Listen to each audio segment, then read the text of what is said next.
somewhere else from Black Film TV. Hello, folks. How's it going? Hi, Hey, how are you? good. How are you?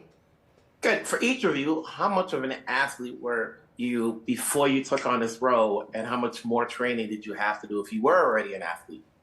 Well, I thought I was an athlete until I did this movie and then realized how actually I have none of the skill set required for this film. Just being modest. No, I've always been a very active person, but obviously these adventure racers are, they train for years to be able to do this. And, I'd never really done kayaking before in a sort of intentional way. I'd done climbing maybe once or twice ever, but the kind of biking element of it, off-road biking, this was all brand new to me. And so we had a really amazing stunt team that kind of walked us through it and, helped us to, acquire the skills to, I guess fake it on camera. But yeah, so it was pretty intensive, I would say. I have a memory of you downhill bike, really we were biking downhill off on a road, and it just rained, so the road was wet, and we were all four of us for some reason barreling downhill with a follow. I mean, I'm all of that to say I think Nat did a lot more than just fake it. I think she really threw herself into it. That was truly one of the most terrifying moments of my life, but it looked great because it was you. What about you, Ali? Mark said he wanted you on this because you guys have worked before. You'll get used to it. Of course, I'm a world champion, man, in real life. No, it's I never done this before, so for me, to do it and it's really challenging yourself, to be in these obstacles and to try to see the limits of your abilities, and I think we success to do that, and we enjoy doing that because you're not doing this every day. Mm-hmm. And what about you, Simu? Obviously, part of being an actor is that you have to be game for anything at any given time, depending on what the role is. Obviously, if you get this role and it's required, what needs to be required, did you have to get back in the gym? And then obviously, when you're working with trainers and stunt people, it's okay, how much do I have to do before they come in and replace me?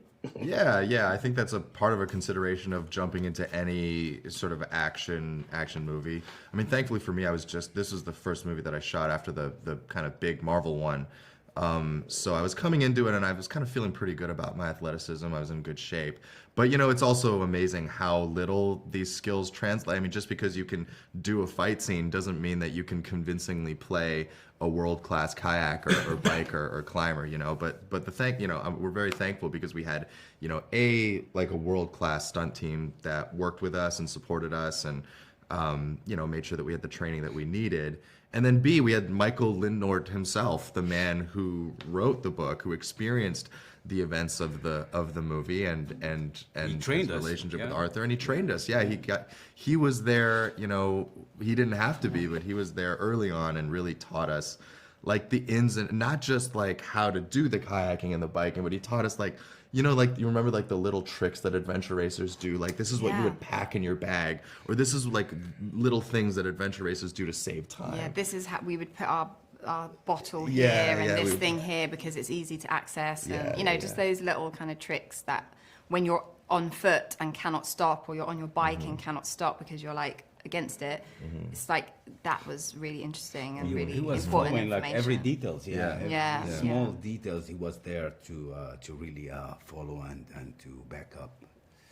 So it gives you a new perspective now that you watch these shows on TV. You wonder whether or not it's fake or so. But having gone through this, at least on a smaller scale, you can see now what these athletes have to endure, whether it's bike racing or whatever sport it may be. And how much work requires, and you guys were able to do so for a small amount of time compared to these people who've been training all their lives. Yeah, I remember having a conversation with Michael, and he said that if you were just starting tomorrow to train to do the race like this, you're probably training for at least 4 or 5 years to perfect the skills needed, and just if you had any shot at actually doing getting through it, and I was it's no joke. It's insane what human beings put themselves through, to be honest. But it's so impressive. It's so impressive. I got to shout out to the adventure racers, because I Yeah. don't know many of them, but to subject yourself to like those conditions and to sleep, I think they're averaging an hour and a half of sleep a day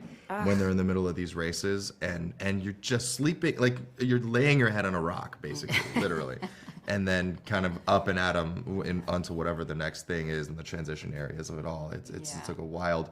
And, you know, this sport, like, none of us really knew a lot about it before signing on to the project. Like, it's not like there's, like, a glory of, like, this global, you know, following. It's, like, very much a growing sport. It's niche. Yeah. And so the people who do it, I feel like just they really love it to their core. I mean, Yeah, you yeah. have to. You have You to have to. be able to Yeah. subject yourself to that. Well, I mean, good on you. I'm going to be at home Yeah. with the Congrats sun. on the roles. Congrats on making it through. Obviously, people will get a kick of seeing you guys back in action again. So take care of yourselves. Stay safe. thank Thank you. you. Thank you.